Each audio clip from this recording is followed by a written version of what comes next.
everyone. I'm Melissa here, and welcome to your Melissa Moment.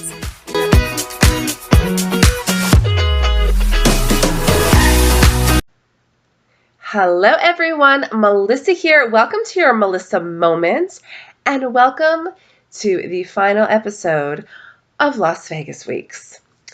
Wow. What an adventure we had.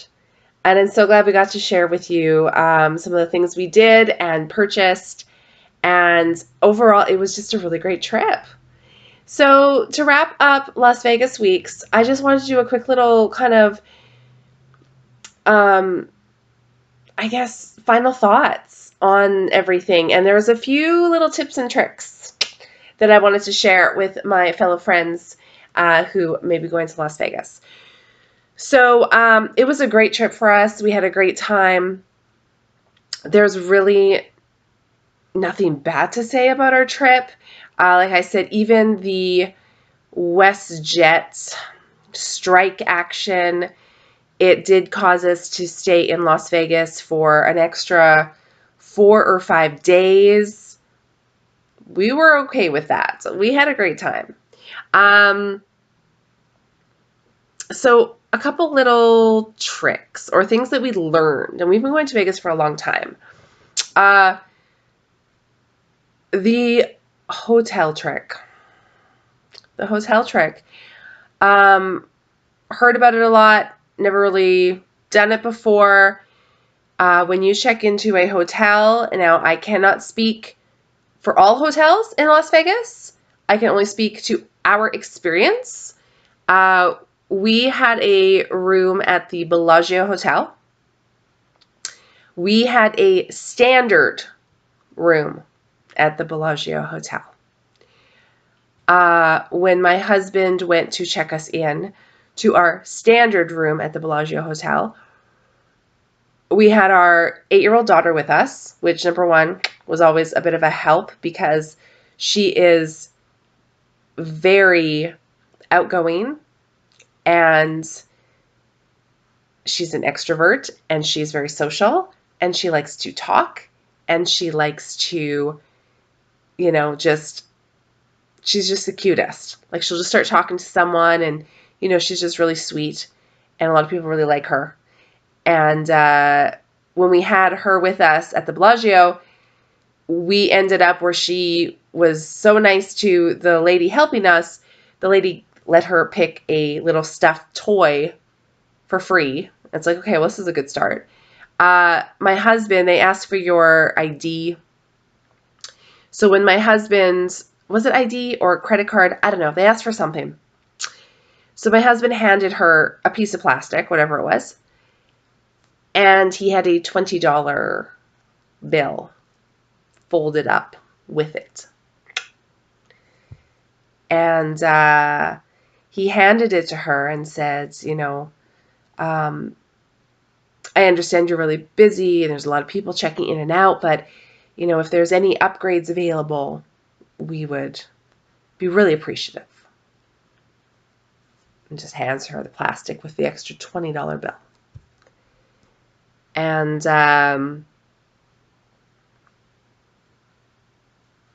wow.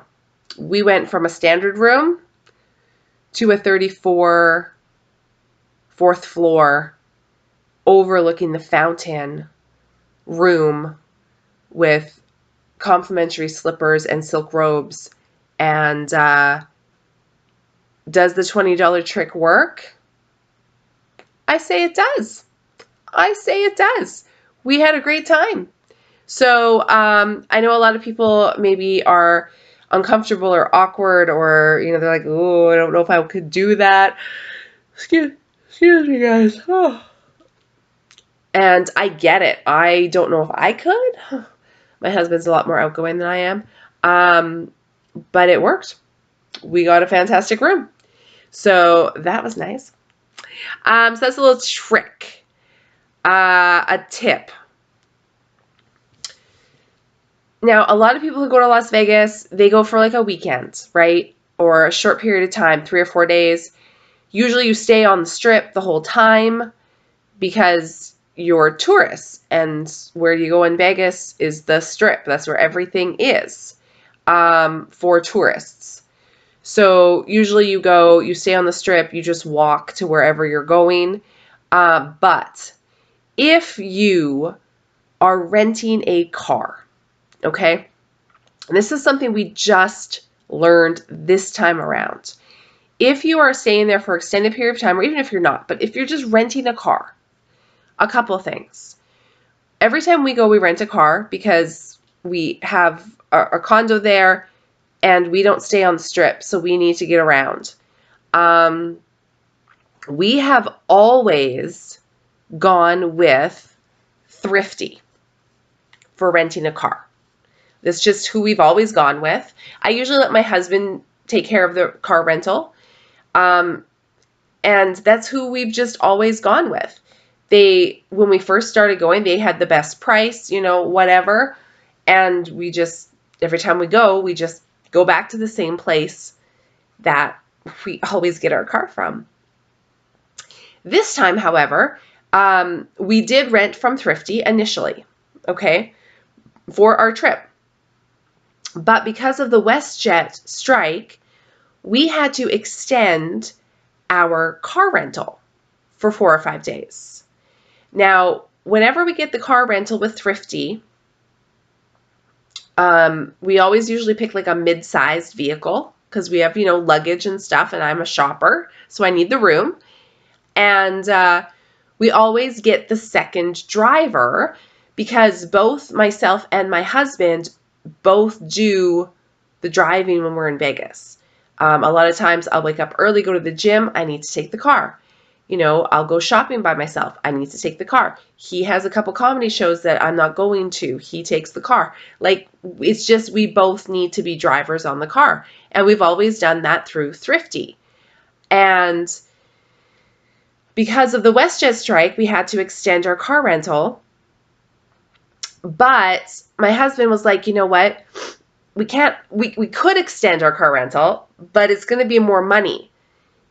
If we take our car back when it's supposed to go back and rent a new car, it's actually cheaper than just extending the one we currently have, which I don't know why it would be cheaper because then they got to clean another car. You'd think they just want you to keep the one you have, but whatever, it's fine. So, that's fine. So he's like, yeah, it's cheaper to take it back and get a new one. I'm like, okay, just, whatever, do what you got to do. Works for me. So he's like, you know what, let me just look into it. Maybe I can find a better price on a car. Sure. So he started looking around. And in Las Vegas, not all of them, but there's a majority of the car rental places all together.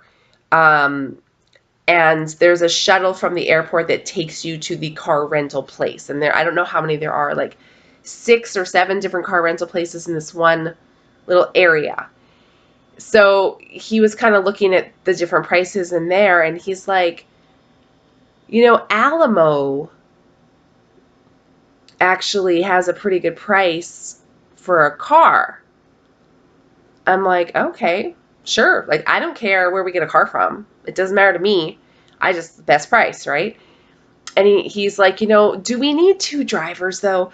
Because that's always the really expensive part, is adding on a second driver to Thrifty. But we always need a second driver. And I mean, I know there are people that don't put the second driver on, but the other person does drive the car.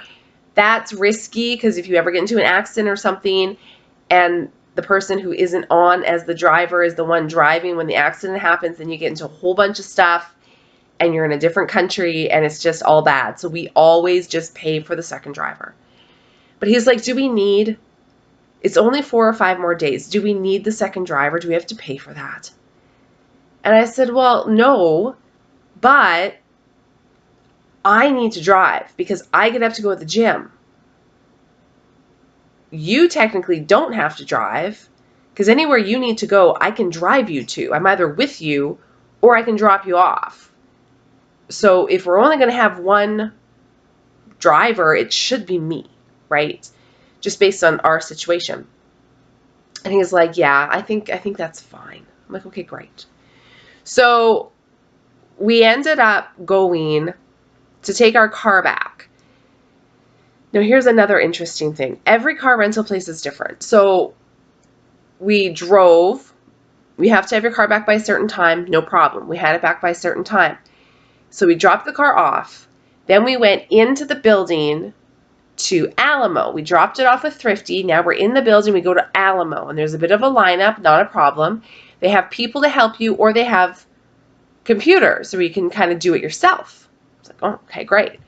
So 2 birds, 1 stone. I went and stood in line because there was a bit of a line. My husband went to try the computer because, you know, they don't always work, right? So I'm like, well, you go try that. I'll stay in line and save our spot just in case that doesn't work and you have to come in the line. At least I'm already in line. So he's like, smart. So that's what we did.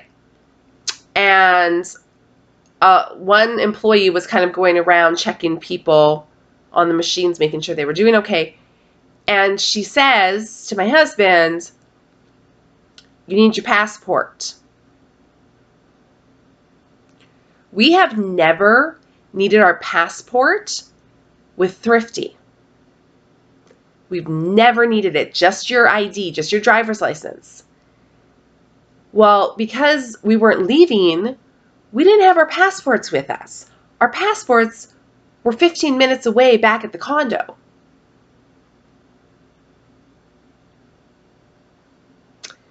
So my husband's like, really, you need a passport? She's like, yes, sir, it's our policy. And at this point, I'm like, oh, this is already going bad. Like, we should have just stuck with Thrifty. We didn't need a passport with Thrifty. We've never needed one. Now we're here. We've already returned our rental car. Our condo is 15 minutes away. We need a passport. So now what? We're going to have to Uber back home to grab the passport and Uber back? That's going to cost more money.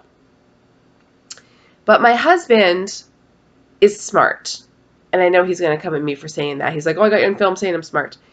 But my husband is smart.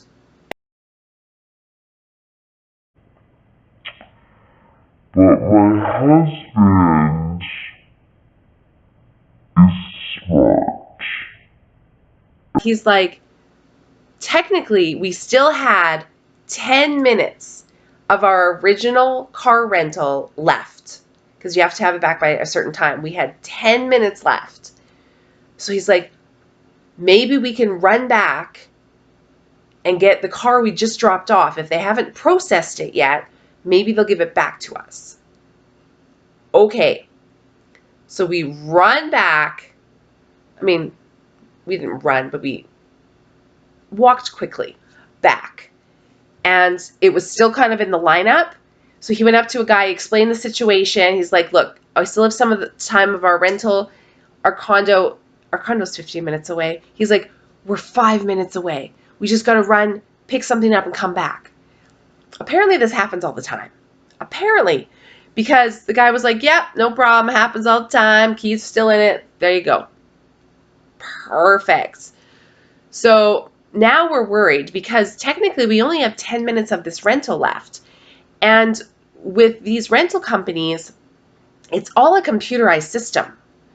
So if they haven't scanned you in before that cutoff time, they automatically charge you another day. So now we're like, well, we have 10 minutes of our time left. It's 15 minutes to the condo. Grab the passports, 15 minutes back. We're going to be half an hour. We're going to be at least 20 minutes late getting this thing back. We don't want to get charged. So now my husband's on the phone. We're driving to the condo. He's on the phone on hold, trying to get a hold of someone at Thrifty to explain the situation so they can go in and manually override the return time.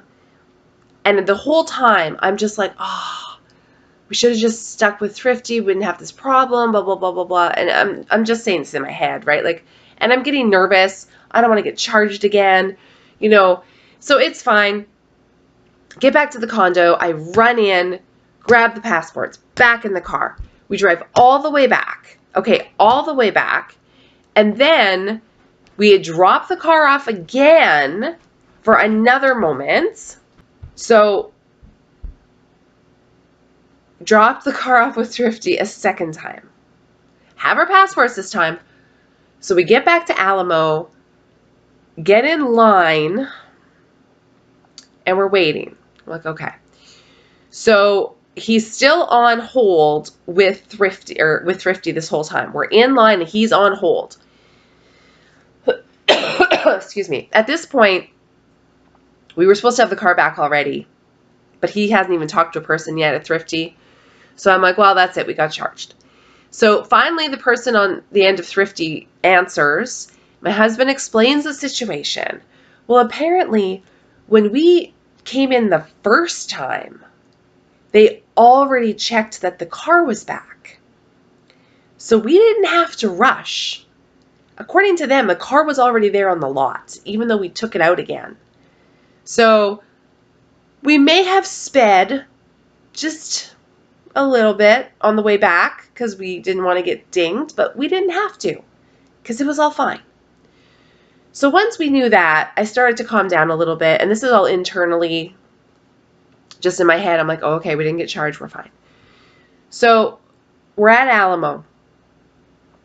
We go up, and, you know, because I'm going to be the only driver, because we don't want to have to pay for that extra charge, you know, I'm doing all the talking, asked for my driver's license, here you go, ma'am, blah, blah, blah, passport, yep, here you go. Getting it all done, right? Getting it all done. And then she says, and do you need a second driver? And right away, my husband's like, nope, one driver's good, right? And then I'm just like curious. I'm like, just curious, how much extra would it be for a second driver? Because we're at Thrifty usually, and we always get charged. And I can't remember exactly how much we get charged at Thrifty, but it's a lot. It's like over $100 American. I can't remember exactly. It's like, it's more than that. I want to say it's like an extra $10 a day or something. It was a lot. So I'm like, you know, just curious, how much extra does it cost? And she threw me off because she says, what's your relationship? I don't think I've ever been asked what's our relationship. So I hesitated because I'm like, what? So I was just like, oh, husband and wife. And she goes, it's included. I'm sorry, what? It's free. It's free to have a second driver at Alamo? Put a second driver on, please. You guys, it was free. We've been paying Thrifty every single time for a second driver. Every single time. And Alamo is just giving them out. Like, okay. So yeah, you need a passport with Alamo. A bit of a pain in the butt if you don't have your passport with you. But now we know. And now we know a second driver is free at Alamo. Not only that, okay? Like I said, we always go with Thrifty. In America, or at least in Vegas, when you rent a car, it's different than my experience here in Saskatoon, at least. Here in Saskatoon, you rent a car, you reserve a car, you go in to pick up your car. They give you a specific car. They go and get your rental car. They bring it around for you. They give you the keys. You don't really get a choice. Here's your car. You get a choice of like a compact, you know, a SUV, a minivan, a truck, whatever, but you don't get to choose your make, model, any of that. In Vegas, they've got rows and rows and rows of vehicles. And you can pick whatever vehicle you want. Whatever one you want, as long as you're in the right section. So they'll tell you the section to go to, and that'll be like all your midsize SUVs or all your compact cars. You can choose any, like in our case, midsize SUV that you want. If you want a white one, pick a white one. If you want a red one, pick a red one. If you want a certain, oh, I want a Chevy, pick a Chevy. You get to choose. So that's really nice because there's some features on cars that I like and some I don't like. We want one with a nice, in-dash navigational system, all that kind of stuff. Like we want a good amount of trunk space. We want it comfortable, so you can choose. So with Thrifty, when we went this time, especially, we went and we picked, oh, here's a car. We opened the door. It reeks of marijuana. Reeks of marijuana. I'm like, not that one. Go to another one. Same thing. We finally found one with Thrifty that didn't smell like marijuana. But when we went to Alamo to get an Alamo car, what we noticed, number one, compared to Thrifty, Alamo cars were newer, they were cleaner, they smelt better. Like, we went to an Alamo car, there was no marijuana smell. It smelled like a new car. Smelled like a new car. It was clean.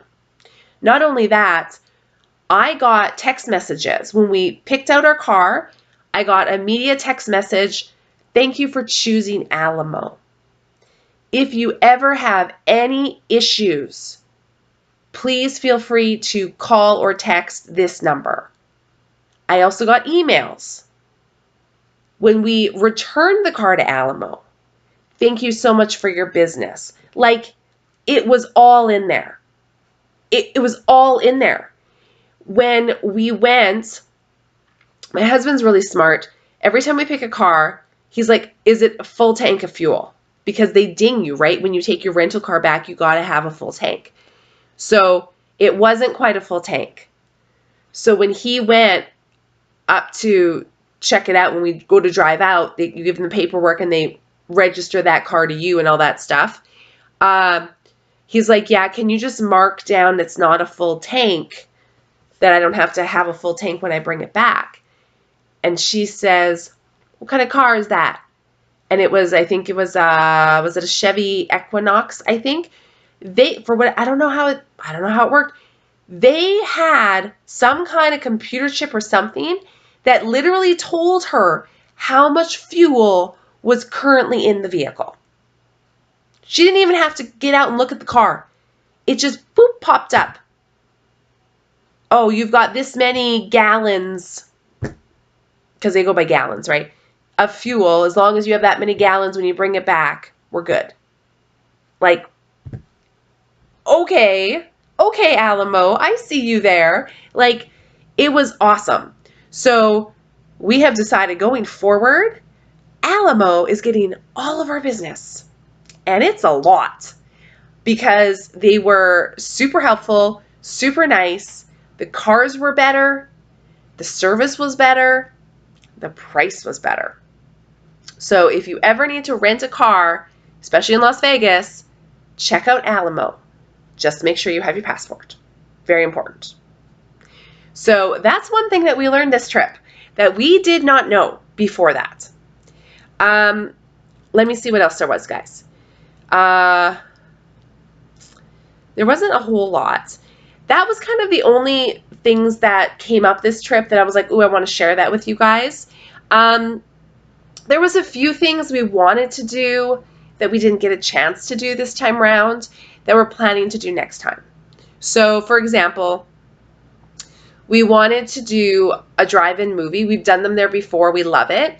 It was just way too hot. It was just way too hot. We couldn't do it and have the car running the whole time because then with these newer vehicles, you can't shut off your driving lights, and that's annoying. So next time, drive-in movie. We wanted to do the Neon Sign Museum.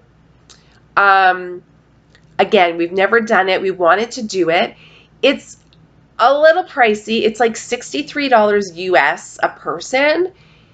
We didn't do it this time because the sun goes down super late in the desert. And we had our 8-year-old daughter with us. Now, they had, like, they're open till midnight. But we're like, you know what? By the time the sun goes down, it's getting late already. And then by the time we go through the museum, it's getting late. And we just thought it would be too hard on our daughter. That's a really late bedtime for her. So we decided it's probably better to do that when we come back next time. The sun will go down sooner because it won't be like in the middle of summer. So that's another thing that we're going to do next time. There also is a wildlife preserve there where you can go hiking. That was on my list. Again, too hot. Way too hot to hike. So maybe next time, if it's not so hot, we can go and do some hiking. One thing I came across was they have a haunted museum. It looked pretty cool. Obviously, not something for a child. So, maybe next time, if we have a babysitter, my husband and I can go to the haunted museum. The Mob Museum is another one we haven't been to yet that I would like to. I just don't think our daughter would be that into it. And, like, it's kind of expensive to go into these places. So I'm like, you know what? I don't really want to buy a ticket for her if she's not going to like it. So again, that might just be like a mom and dad thing at some point. And then that donut place that I went to, they did have a horchata milkshake that I did really want to try, but they didn't have it available at the time. So that is on my list to try next time we go back. Other than that, I think we pretty much did everything we wanted to this time around.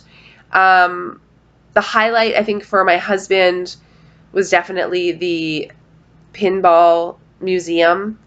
That was pretty cool. They did have a lot of vintage stuff there, and it was really neat to see. And I mean, I just love being in Vegas. I'm so glad we got to spend 4th of July in Vegas this year. It was a lot of fun. Would definitely do that again. Absolutely. So that's pretty much it for our Las Vegas trip. Just a few little things that we learned this time around, which is always good. Like I said, we've been to Vegas a lot. We still haven't seen everything. And Vegas changes so much. There's always something new to see. I mean, even just walking through the different hotels and looking at the architecture of them is pretty awesome. So we'll probably continue to go to Vegas for many years to come and probably see something new every single time. And that's one great thing about Las Vegas. It's always changing, always something new, always something to do. Like, always. The weather is always good. Like, very rarely rains. Yeah, it can get a little hot, but you go into a hotel or a casino and it's super cool. They got the air going, they got the misters outside going. It's a fun place to be. So hopefully you guys have been able to get to Vegas yourself. And if not, hopefully it's on your list because it's definitely something that they have something for everyone. They really do. So make sure you check it out if you haven't. Let me know if you have been to Vegas, what's your favorite thing to do there? And if you haven't gone yet, are you planning on going? Because it's pretty awesome. So thanks so much for watching. I hope you guys enjoyed Las Vegas Weeks. I know we did. As always, we'll see you guys next time. Bye.